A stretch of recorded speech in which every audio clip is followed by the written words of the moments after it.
Hey my friends, this is Jose Alvarez with the Church in the Cloud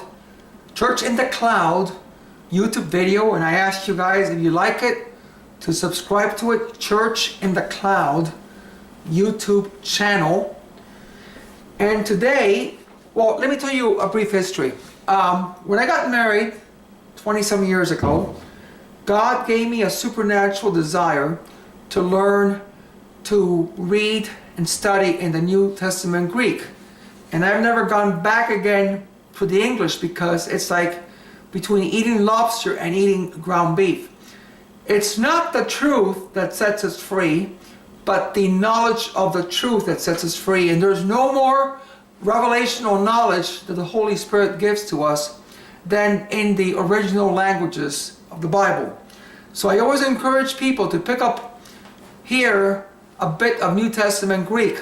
So today I'm going to give you a simple method of how to understand Greek verbs. This is for Greek verbs, understanding them better, and exponentially increase your knowledge of the Greek by just getting a grasp of the Greek verbs in conjunction with a free Bible program that I'm going to encourage you to download. So let's start with this. The Greek verb coding system is called the TVM. And TVM, T stands for tense, Greek verb tense. Okay? Voice stands for V stands for voice, and M stands for mood. And every Greek verb has this trio combination of TVM, tense, voice, and mood. Okay? Now, let's go over this quickly because of time. Okay. Let's start with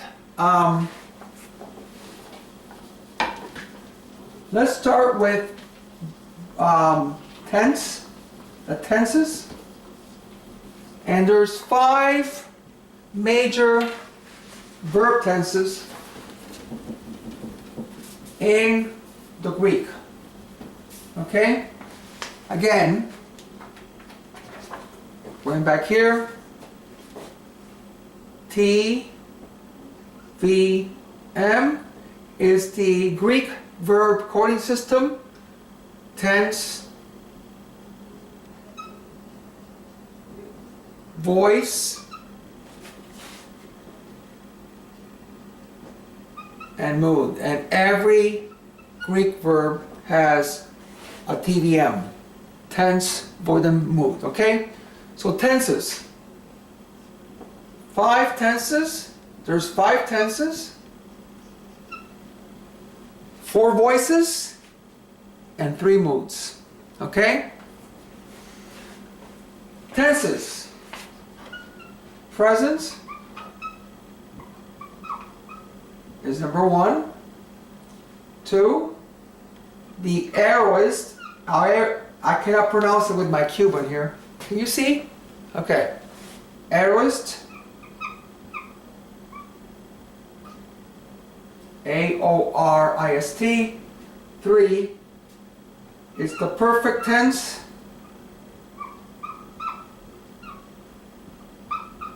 Perfect tense. 4, the imperfect tense.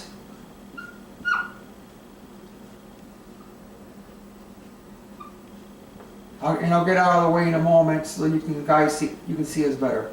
Finally, 5 is the future tense.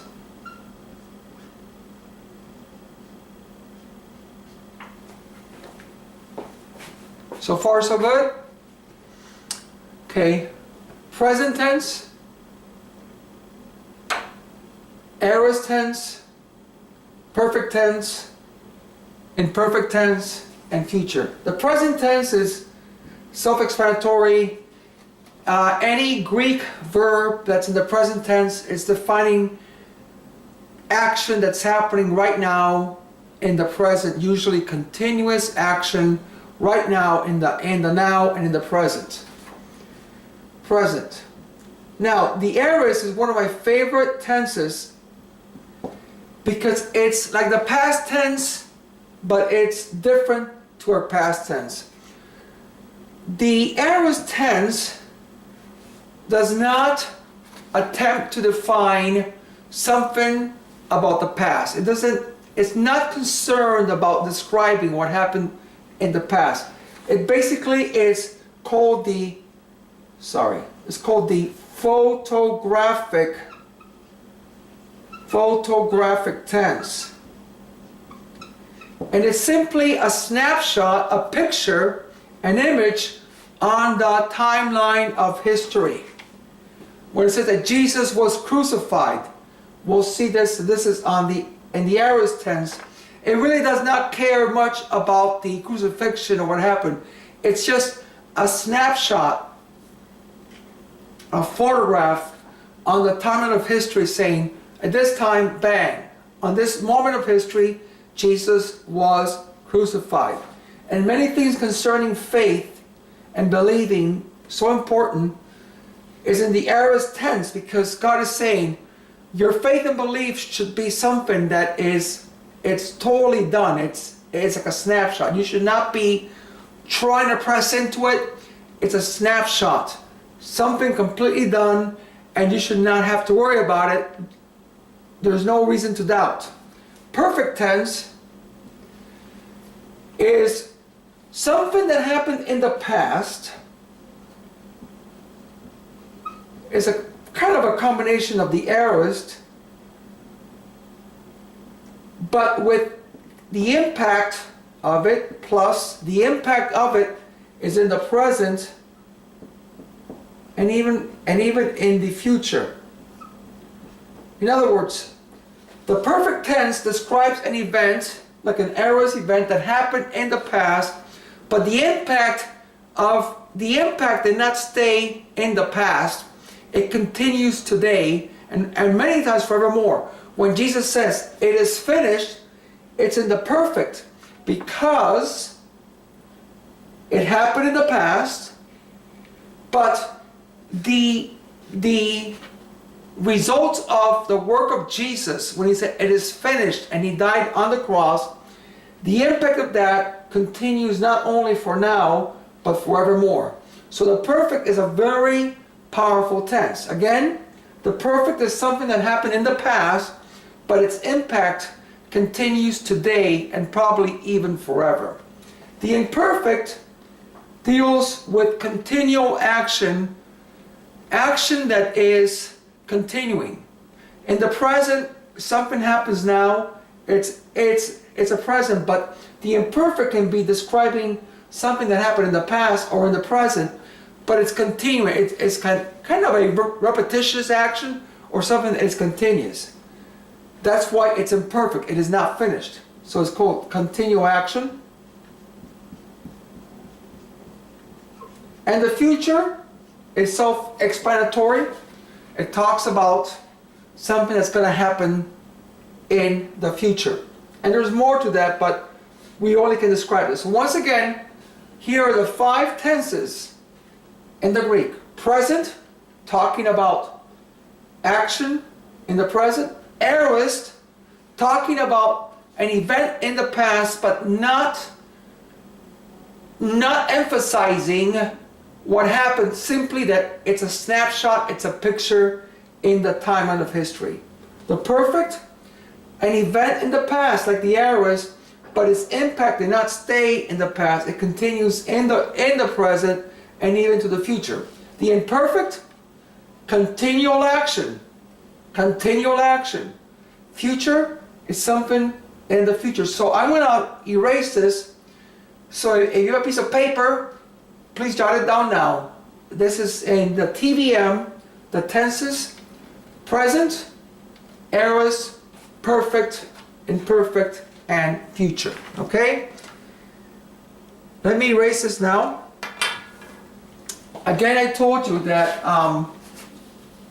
there's 5 tenses. Once again, where are they? Present, aorist, perfect, imperfect, and future. Okay, let me just get this here, a little bit of Windex. And there are 4 voices. I'm going to talk about the voices now. This is the T tenses, the voices. Okay, so we're going to talk about voices. I'm going to write these down.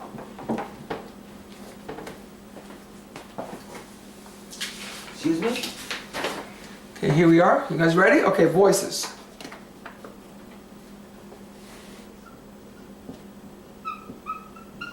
Voices. Indicative.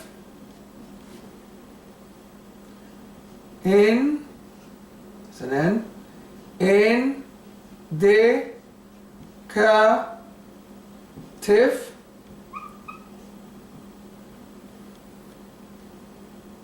Two. Subjunctive.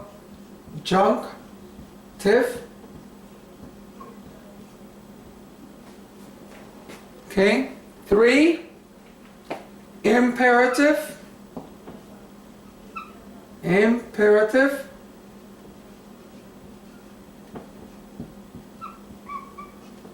Okay. 4. Optative.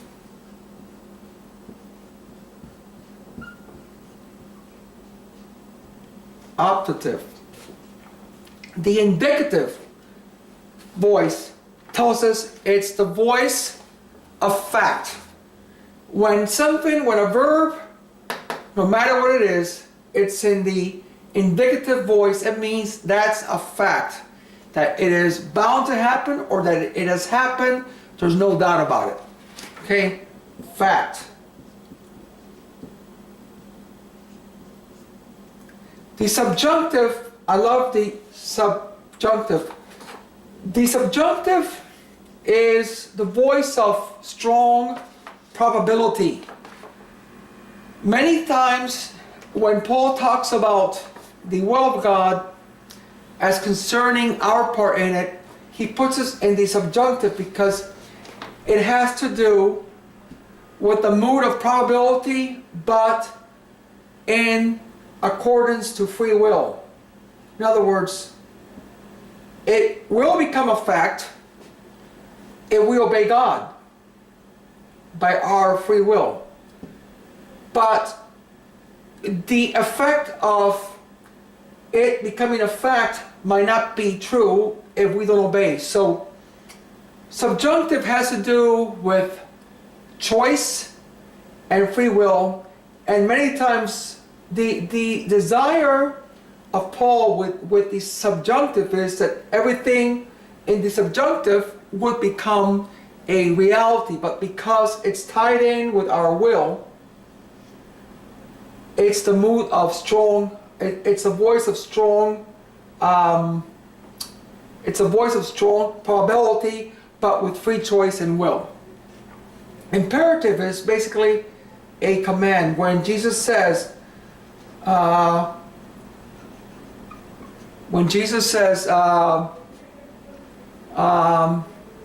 Father who art in heaven, hallowed be thy name, he says, thy kingdom come, thy will be done. Really, that is really translated wrong. It's not thy kingdom come, thy will be done. In the Greek, they use the imperative, and really it is a command. What Jesus is saying to us is saying, come thy kingdom, done be thy will, as it is in heaven, let it be upon the earth. So it's command. And the operative I hardly ever use because it's very rare, and it's really the command, it's really the voice of wish. It's a wish. The subjunctive is is a strong probability based upon our will, but optative is more like a wish and is really not all that popular, so I really don't even teach on the optative. Okay? So this is the voices. Once again, I'm going to give you a chance to write it down. The indicative voice talks about fact. The subjunctive voice talks about probability that could lead to fact, but it's tied in with free will and with obedience and with choice. Very, very important.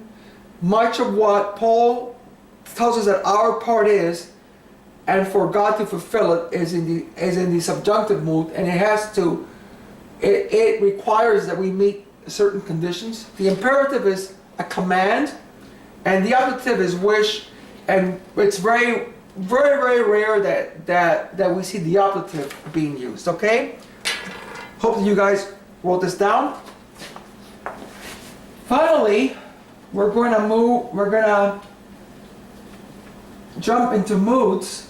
There's 3 moods, 5 tenses, 4 voices, and 3 moods, and then we're going to tie it in at the end, and you're going to see what a beautiful, simple system it is, and how you can really use it quickly and exponentially. A little bit here. Exponentially increase your knowledge of the Greek, and it's the knowledge of the truth that sets us free, not the truth. If you believe truth in error, and what you're believing about truth is an error, God is not obligated to set you free. But His Word never fails, and if you are understanding His Word accurately, then the truth of His Word will set you free. Okay. So finally, we're going to deal now with mood. Mood. There's 3 moods in the Greek. Active mood, passive mood, and middle mood.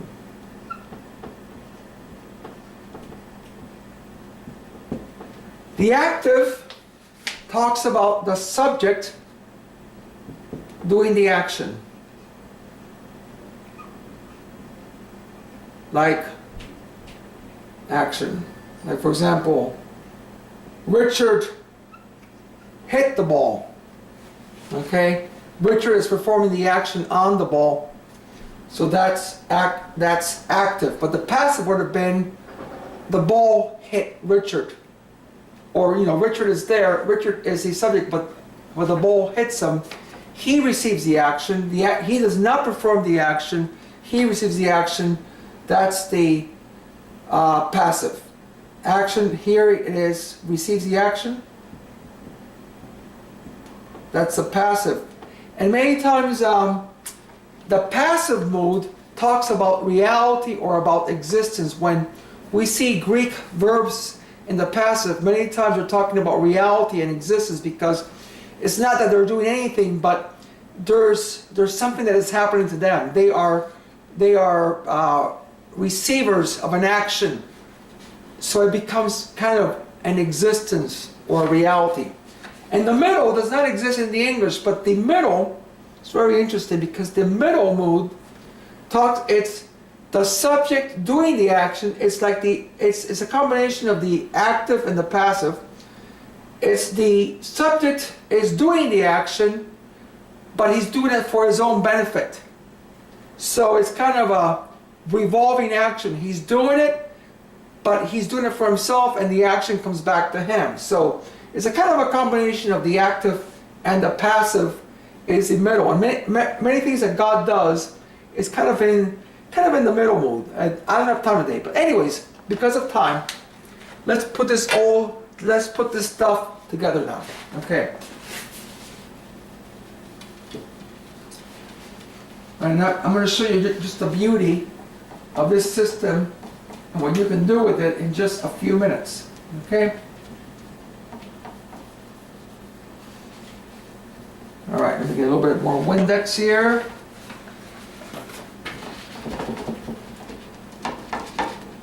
All right.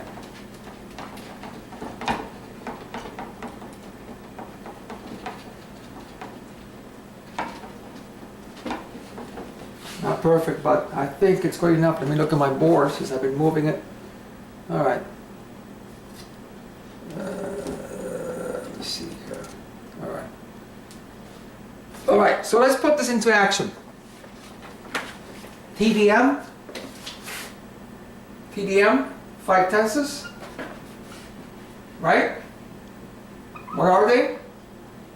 Present, aorist, perfect, imperfect, and future, voice, 4 voices.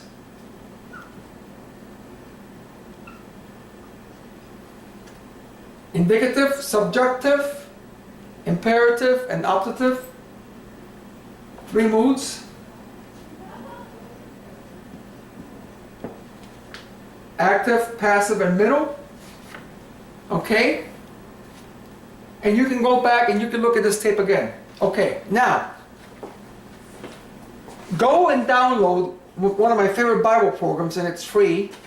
Download it. It's called the Online Bible.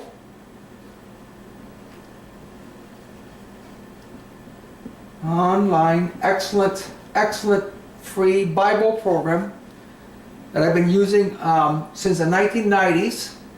Online, and you find it on one word, onlinebible.net.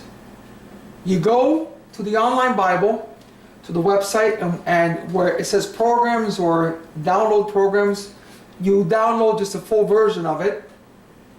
It's in the King James Version, and then you can change. They have a lot of Bible translations, but when you download it onto your desktop, you no longer need the internet. You can be in an airplane, you can be back in Africa, you can be in Nicaragua, where there's no internet, and you can just use it fully. And once that you download it onto your desktop, I'm going to show you what to do. I don't know whether you can see this or not. I don't think it really matters. Doesn't really matter. When you open it up, the screen, your main screen, will be like this, more or less. It's kind of cut off here, but it will, when you open it up, there's a little red Bible icon on your left-hand corner. And when you click on that icon, the red icon of the Bible, there it gives you your 66 books of the Bible and verses. So let's stick with the New Testament, okay? So click on John 1:1, for example. In the beginning was the Word, and the Word was with God, and the Word was God. Okay. Once that you've gotten this screen, then hit the letter S. Hit the letter S. Very simple. And that is your Strong's Concordance.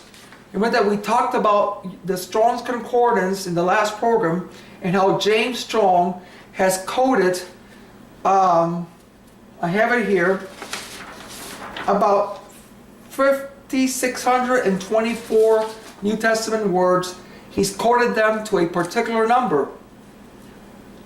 So when you hit the S, wherever there's a verb, you're going to get 2 things.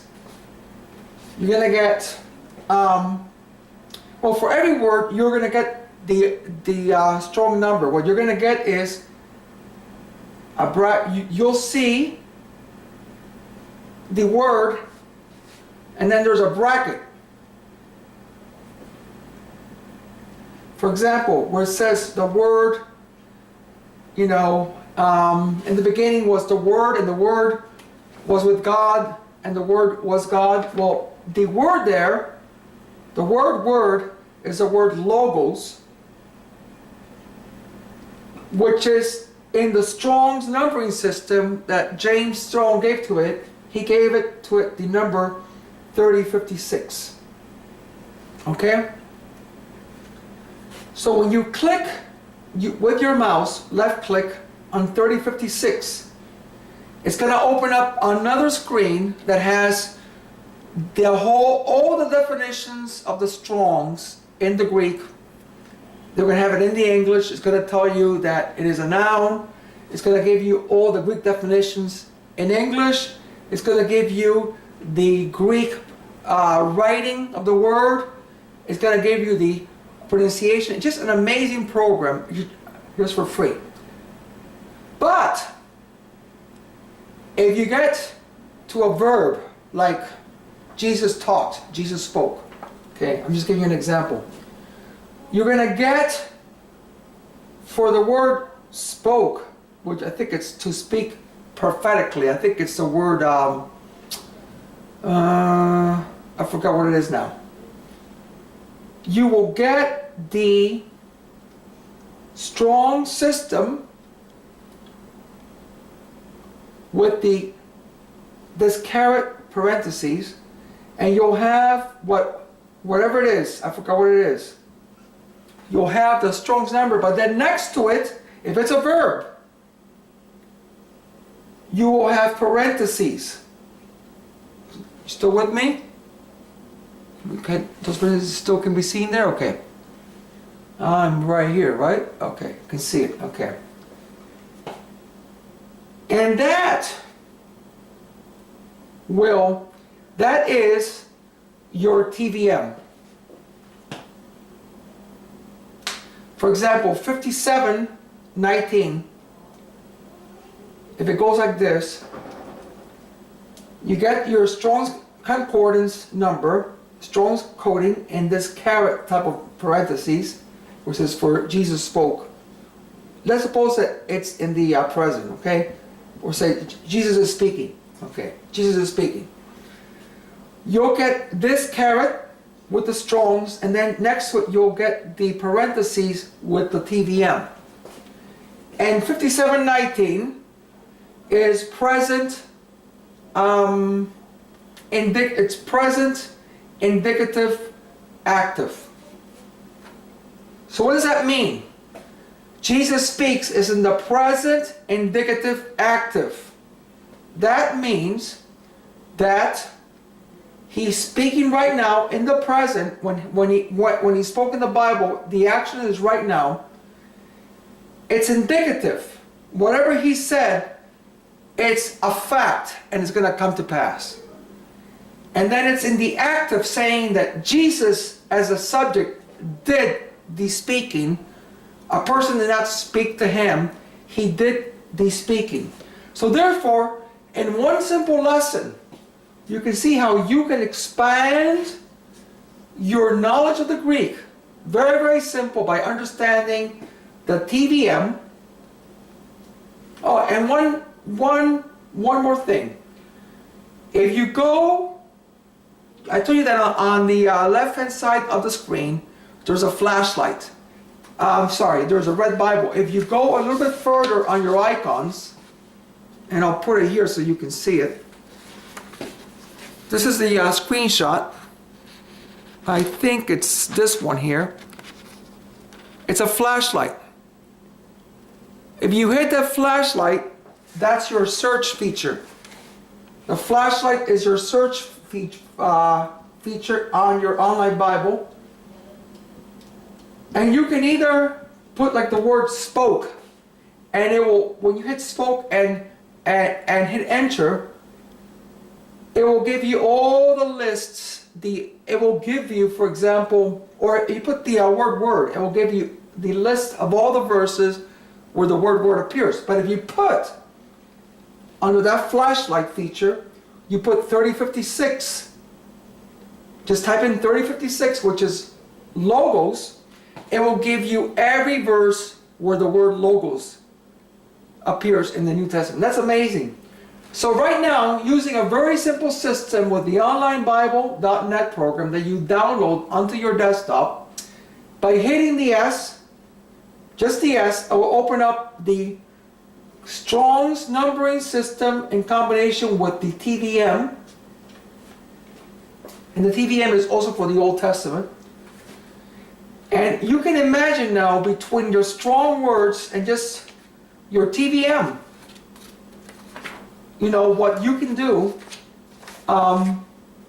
in exponentially increasing the knowledge of the truth. Remember, it's not the truth that sets us free, but it's the knowledge of the truth. Well, I hope that you guys have enjoyed this today. We'll see you in several days with another wonderful teaching on Church in the Cloud YouTube channel. Bye.